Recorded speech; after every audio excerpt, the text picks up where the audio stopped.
In 2011, Cody Miller had the most embarrassing speedrun in history. He was scheduled to speedrun Halo Combat Evolved on Legendary in 2 hours and instead took 4 hours and had to lower the difficulty to normal. It would later be uncovered that he was a cheater and his previous Halo records were faked, including his deathless Halo 2 Legendary completion that got him in the Guinness Book of World Records. But at the time, no one knew those runs were faked and that he was a cheater. And as for his horrible live speedrun, everyone thought he was just rusty and had a bad run. It happens. So the following year, January 2012, GDQ invited Cody back for a redemption run. He was supposed to speedrun Halo Reach on Legendary with an estimated time of 2 hours and 50 minutes. Surely it'll be better than last time, right? Oh, this is August. Oh, okay. No. I'm a frog, and you can call me Frog Archist. Frog Archist, perhaps? I'm not sure if I'm getting the name correct. In this video, we'll be looking at Cody Miller's over 3-hour redemption run. We'll laugh at his mistakes, give him props for what he does well, and determine if he did successfully redeem himself. Let's hop in. Before the run has even started, we already have a problem. The timer is at 0.4 instead of 0. They're inflating my boy's time. Just remember to take 0.4 of a second off his final time at the end. I don't have control right now. That sounds like foreshadowing. One problem with Cody's first run was, besides him just being bad, it wasn't very fun or interesting. But Cody looks to change that right off the bat by telling us about a hidden elite up ahead. There are hidden data pads throughout the levels, and in this one, it just so happens that one of the data pads is in an invisible elite, and you have to be really fast in order to get up to him. If you're really fast, you can catch the elite and kill him like this. But if you're too slow, he disappears completely. Get him, Cody. And he is somewhere. Oh, he is all the way up there. I don't think he landed a single shot on the elite. Following this, a chatter unintentionally roasts Cody for badly losing a Mirror's Edge race right before this. Jared Minihan, who says, I really enjoyed the Mirror's Edge race, even if it wasn't that close. You can't Gee, thanks. like Ninja Guy. It was a rough weekend for Cody. Eventually, the Covenant show up. Cody runs out of the shack to the left to fight grunts and grab a plasma pistol. He runs through the rest of the enemies and almost dies, but he got through and does have a plasma pistol. Cody needs the plasma pistol because he's planning on doing a speedrun trick, where you overcharge this Falcon, then flip it, which ejects the pilot and allows you to fly it. There is one catch: you overcharge it if June is flying it, as Cody explains. So if you get to the Falcon before all the hostiles are cleared out, June won't be in the Falcon, and you can actually down the Falcon and take it for yourself. Is it completely random, or? No, it's based on if you get there fast enough. Alright, well hopefully Cody was fast enough and could pull this awesome trick off and start the run on the right foot. It appears he is in it, so I can't do the trick. It's the very first big trick of the game and he's not able to do it. Remarkable. And he's already back to ignoring people's questions. Can you go back to the chair?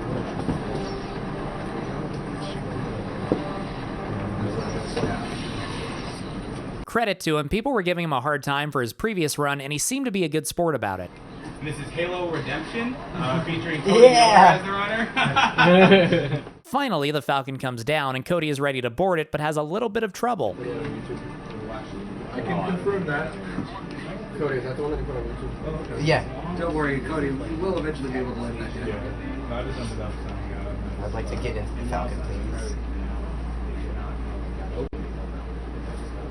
Press X to enter. Oh, you know what? It's because I'm getting in the wrong one.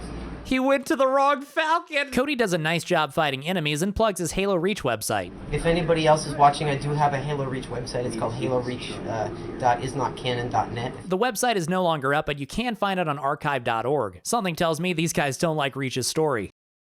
Cody clears the rest of the levels so slowly that if I didn't know this was supposed to be a speedrun, I would think it's just a let's play, but hey, he didn't die a single time, which after watching him struggle on Halo 1 to the point where he had to lower the difficulty to normal, I think this is a win for him. Just under 14 minutes into the run, Cody was finally done with level 1. As bad as that was, it could have gone a lot worse. And let me tell you, the worst levels in this run are still coming. But first, you'll be coming to the awesome open world of the Chernobyl Zone and this video sponsor, Stall Zone. Stall Zone is an extraction shooter that plays like an MMO, or an MMO that plays like an extraction shooter, whatever tickles your fancy. Stall Zone has a persistent open world, no timers, wipes, it doesn't feel session-based. It's a continuous experience. And it's very nice of them you don't lose gear upon death. With its faction-based world structure, you'll know who your allies and your enemies are. It has PvP and PvE, so those enemies could be AI mutants or other real players. It's not a tiny game either. There are more than 50 hours worth of story content featuring cinematic missions and non-linear dialogue, and of course, fun gameplay. There's always more being added to with updates every 2 weeks and regular events, giving you a world that's always changing quite a bit and never gets stale. If you haven't played Stall Zone before, now's a great time to hop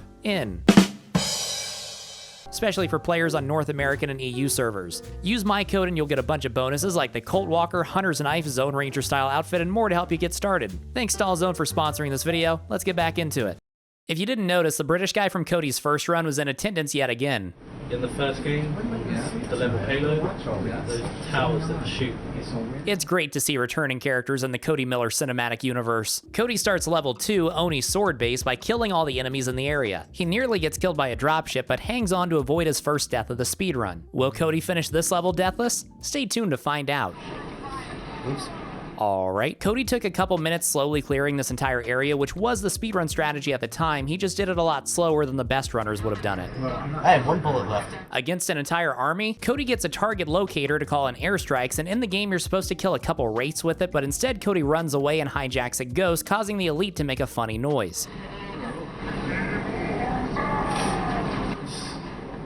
What did he say?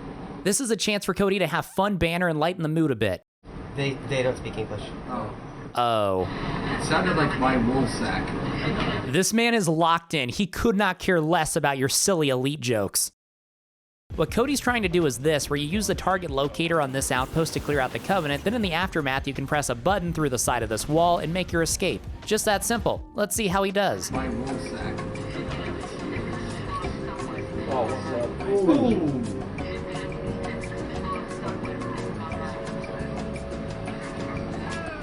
At least we get to see that airstrike over and over again. Man, he does not want to die. Well, that's why they call it elite. Okay, he killed the elite. Now he can just hit the button and leave. Well, this is one elite that lives up to his name. That's just some pretty powerful plasma, I think, with running over somebody's nest. It only took him 4 tries on the button press. Now get out of here, Cody. Whoa! No, come on. Oh my god. Thankfully, Cody ended the suffering and got at his next life, and he proceeded to play solid for the next couple minutes. He drove past these enemies just fine, pressed a button through a wall, parked his ghost directly in front of the door he was trying to enter and blocked himself slightly, but that's okay, and made it back to sword base while also having an interesting discussion about developing strats in a game like Halo despite how random and unpredictable it can be. Have the patience to get tricks in a game that's as varied and unpredictable as Halo is.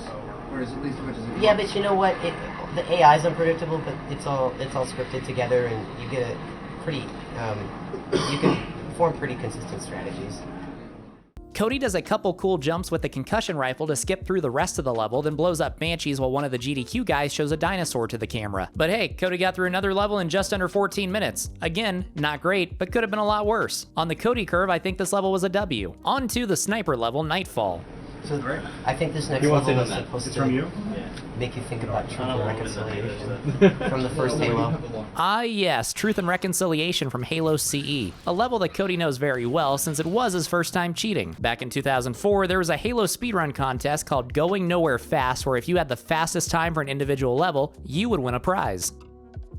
Cody won 2 levels, the Library and Truth and Reconciliation. On his TNR run, you can tell that he spliced together footage when he enters the belly of the ship. For one, his motion tracker is out of sync. It should be mid-sweep when he spawns in the ship, and it isn't, but what I think is even more hilarious is that he left in 1 frame after skipping the cutscene where he's still on the surface from a different playthrough. But that's all in the past, and Cody is focused on the now. Let's see his sniping skills in this level. Oh my god. And he just had to restart the entire mission. My partner fired his sniper rifle.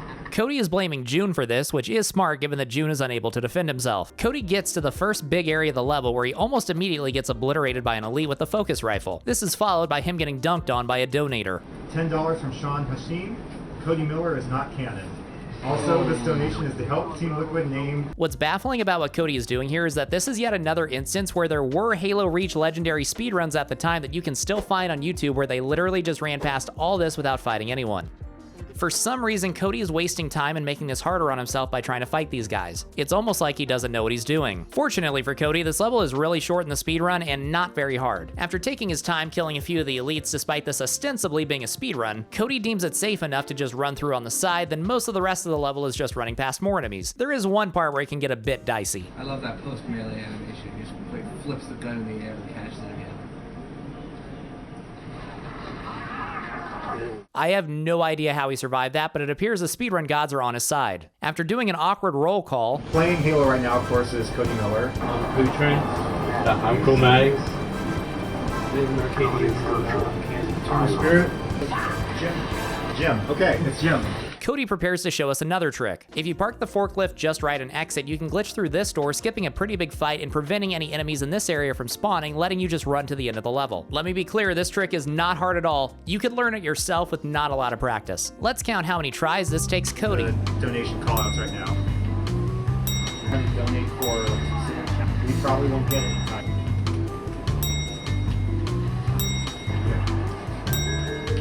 Yeah, I mean, we do have this to watch, which, you know, is perfectly okay.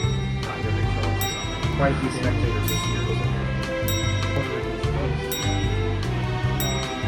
There we go. 15th try, expertly done. Cody can just run to the end, and with that, he had successfully completed this 4-minute level in about 9 minutes. A new guy came in during the last level who apparently had no idea what was happening. Is this Halo? No, this is Patrick. Halo Redemption. Yes. Cody began this level, Tip of the Spear, by hiding behind this rock for about a minute shooting bad guys while the GDQ attendees talked about the Old Republic MMO. The Smuggler bit was so bad for me that Yeah, I mean, I haven't played the Smuggler, but from what I've heard, the leveling, like... It's typically not great when the audience is talking about something other than the live speedrun you're doing in front of them. Cody gets a rocket warthog and tries to explain what he's doing to progress the And then mission. like the spawner's like, nah, what you lost. So despite you what can master despite what you cheat think, your you way don't to actually have to go 100K. inside and look this up. Get the sports team. I actually feel kind of bad for him. He's trying to be talkative and the room just does not care. So yeah, you don't actually have to go inside it. You can just blow it up on the outside. The British guy cares though, what a freaking dude. Cody shows off his impeccable driving skills by going directly into a railing while a ghost is chasing him, leading to a death. No, I'm just a very skilled driver. Oh, I see. After getting killed by a plasma turret, Cody does a speedrun trick where he walks on beams, and this skips an entire combat section that probably would have taken him a couple minutes. All he did was walk on a couple beams, but hats off to him for actually knowing what to do. Cody grabs a Revenant and begins trying to kill another big gun. Did somebody reach in my pocket and pull out $10? Cody had a few deaths in this area, my favorite of which being him driving directly off a cliff. Thankfully for Cody, the rest of this level is very easy. You can literally just run past everything and grab a truck, then take a lift up to where you just kill a few bad guys and the level's over. Cody did gift us with one more death for good measure though. But hey, level 4 down, and that was only like another 15 minutes. The record at the time was easily below 10 minutes, but still, we're grading on the Cody curve. I mean, I haven't had to go down a difficulty level yet. That's good. Cody starts level 5, Long Night of Solace, by going into the water to avoid bad guys before getting killed by a dropship and returning to the water. How's the run coming, Cody? Good, I think. What do the viewers say? Yeah. As the voice of the viewers, I think this run has been boring as fuck. Cody goes to outer space for the most fun part of this game's campaign on Legendary. That's sarcasm. And while there, the British guy asks if anyone has done this game deathless on Legendary. Has anyone done a Deathless single segment? Yes, RC Master did, actually. He was the first person to ever do it. RC Master's Deathless Reach run is still up on YouTube 15 years later. In the description, he actually credits Cody Miller as an inspiration because of his Halo 2 Legendary Deathless run that later turned out to be faked. Feels bad, man. Overall, Cody does a pretty good job in the space section, killing the Covenant ships and not being killed by them. He goes slow, but that's kind of expected at this point, and as he explains, Cody wanted to play this safe. On Legendary, you have so little shields that hiding behind here is a really good idea. Because you always have to go back to the beginning of a wave when you, Whoa.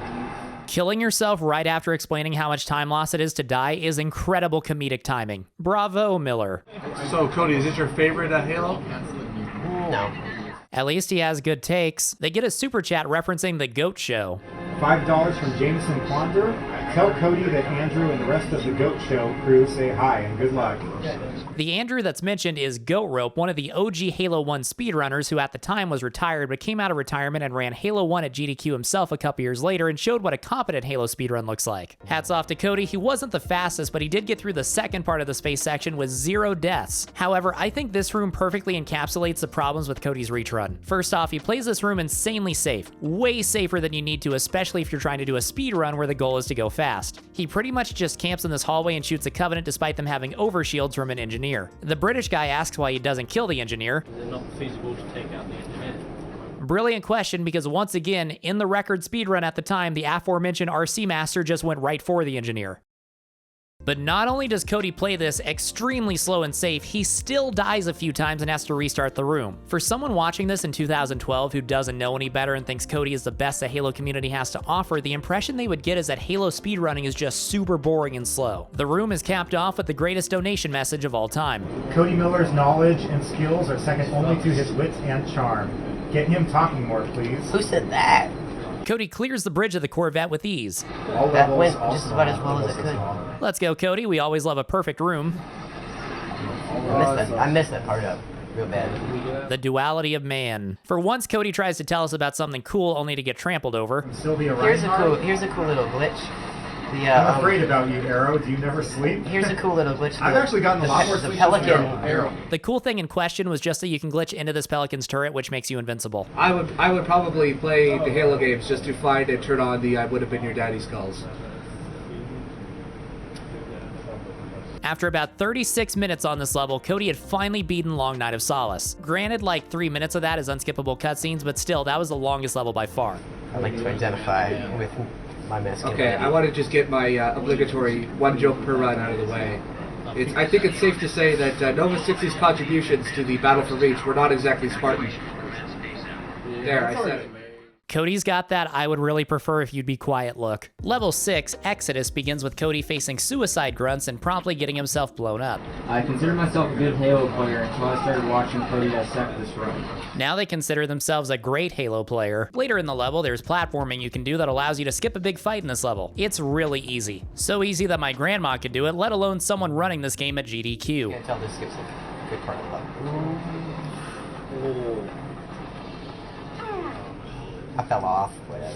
Cody successfully does a big jetpack grenade jump to get up a tower that otherwise he would have had to take a few minutes to fight his way up, and he manages to clear both the tower and the landing pad without dying. So far this level hasn't been very fast, but it also hasn't been embarrassingly bad. The GDQ attendees are eating pizza, Cody and the donators are joking about his outfit. $10 from Douglas Devon, because plain blue long sleeve shirts should always be in style. Everything else was dirty. Cody is having a good time. Then the beach happens. There are 2 missile batteries on the beach for Cody to arm. The first he gets right away.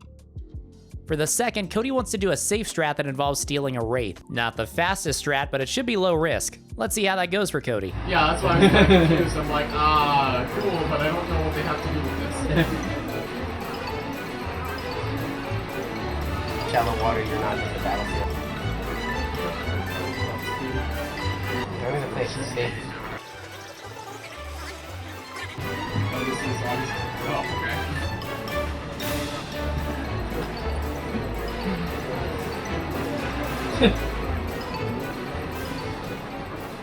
Okay, he finally landed on the Wraith. Now he can kill the pilot and take it. It's like, damn it.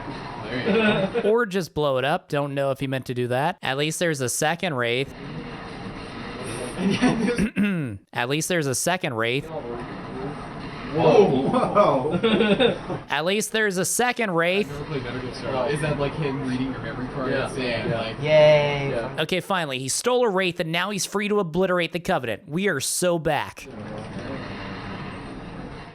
It has never been more over. At least British guy is back. Cody clears the area around the second missile battery just in time for the guy running the stream to accidentally show his file explorer, and he only has 1 step left to finish this level, pushing another button, which he does by sneaking in the back with enemies still alive. He dies a couple times attempting this, which is especially bad because each revert sends him back over a minute. But finally, about 28 minutes into Exodus, he'd finally beaten the level. For reference, the fastest Exodus legendary run I could find before this GDQ took place was under 14 minutes. Cody starts the next level, New Alexandria, very talkatively, telling us about how this level has semi-randomized objectives.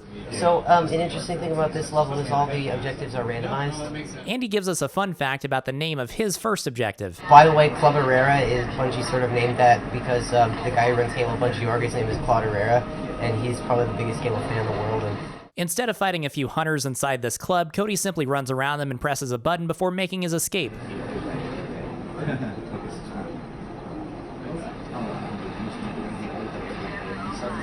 I think that was just really unlucky. Cody gets even more unlucky when his randomized side objective comes in to escort Sergeant Buck. I don't know that much about Reach speedrunning, but I do know Buck is a meme because of how slow he is. This, unfortunately, leads to Cody reverting to silence as he goes over 2 minutes without saying a single word, until the GDQ guy says people want him to talk more. People want you to talk more now. Yeah, let's start talking. Despite this, Cody continues to silently play for another 4 minutes. You may be wondering why I'm harping on this. Whenever I watch a GDQ run from someone who's really good and knows what they're doing, it seems like it's always non-stop talking, like they want to tell you every single detail about what's happening. But with Cody, it's like, Cody, can you please say something during your speedrun? No. Cody's second main objective is the hospital. The strategy to do the hospital fast is kinda tricky. You're supposed to hijack a Banshee, then fly it through the hospital until you get to the jammer, allowing you to skip a few minutes of combat. Cody didn't even mention this trick, let alone attempt it, so I thought maybe this wasn't known back then, but it absolutely was. He either just didn't bother to learn this prior to GDQ, or didn't know it was a thing. He couldn't really afford to be skipping big tricks either, because at this point, he's only 40 minutes away from his time estimate. Cody's gonna be cutting it close, and getting killed by random Jackal overcharges while doing combat sections he could have skipped doesn't exactly help. But Cody doesn't lack in confidence. So I have 34 minutes. Okay. I can do this. As Cody continues in this level, we have a couple new members of the audience, including a girl. He takes a shortcut to the last objective by flying in the back, hits a button, and escapes an army of drones like an absolute pro. This is another mission where on the surface he wasn't that bad, like it wasn't constant deaths, but this is just a terrible showcase of Halo speedrunning. He makes it so boring. But whatever, after 24 minutes, New Alexandria was liberated. Cody begins the penultimate mission with the Miller special, slowly killing enemies to be safe and then dying anyway. He takes a tank and plays this section pretty casually, which actually was standard for speedruns at that point, except that it took him twice as long to get to the base as the record at the time from Dark Devastation. As Cody fights a few jackals, the audience looks enthralled. After meandering his way through the first half of the level, about 14 minutes in, Cody gets to the underground area where he has one of the hardest sections in the entire game, the holdout outside Halsey's lab. To help him, Cody attempts an actual speedrun strat, hijacking a Banshee. Do you mind if I read a few more donations right now? He fails at his first attempt, and a second attempt, then gets splattered for good measure.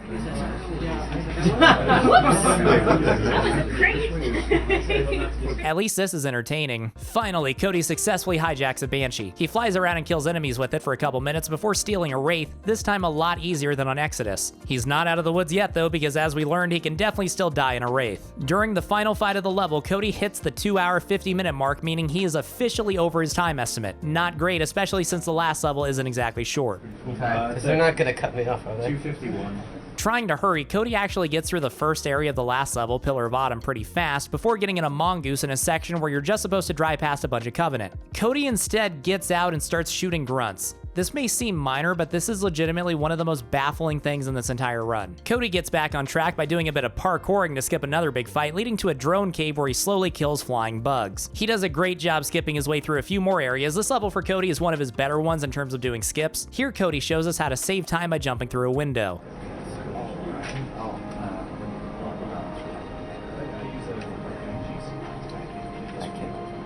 In there.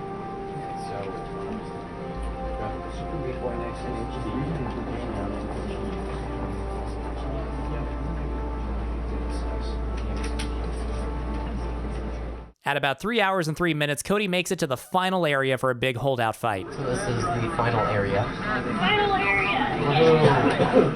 The girl has joined the British guy as one of Cody's strongest soldiers. The holdout fight does not go how you probably expected. Cody doesn't have deaths, it's just boring and slow. Well, I haven't died in this level yet. I believe in you, Cody. Finish this strong.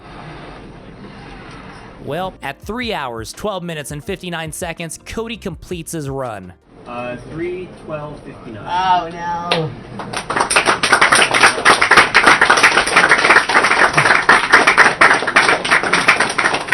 But I finished it on Legendary. Don't worry, Cody, we still love you. Okay. Awesome job.